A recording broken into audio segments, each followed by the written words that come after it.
Fel cyflogwr, mae gwybod bod rhywun yn gallu siarad Cymraeg yn ychwanegu rhywbeth sylfaenol a rhywbeth pwysig iawn i unrhyw un sy'n ymgeisio am swydd.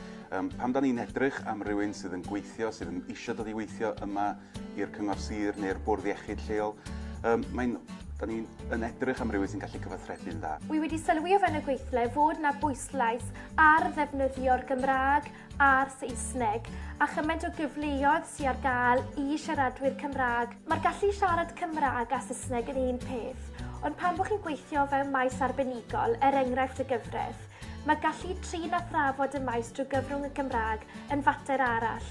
Y fantais fwyaf ydy bod nhw'n fwy cyfarwydd efo'r terma Cymraeg. Dwi'n gwybod fydda i'n teimlo fi'n bach yn glwf weithiau pan fyddai'n siarad efo pobl yn Gymraeg, achos di'r terma ddim yn llifodd i ar y dafod gystal, achos dwi wedi gwneud yn astudiaeth i drwy gyfrwng y Saesneg. Ni'n gweld ar dod ar draws cyflogwyr sy'n chwilio am bobl sydd yn gallu gweithio ac yn gallu ysgrifennu drwy gyfrwng y Gymraeg. Mae'r Gymraeg bellach yn sgil allweddol ar gyfer cael eich cyflogi. Mae gallu siarad Cymraeg, a nid yn unig siarad Cymraeg ar lefel proffesiynol, yn galluogi rhywun i fod ar sgil ychwanegol na sy'n mynd â nhw gam ymhellach pan maen nhw'n trio am swyddi.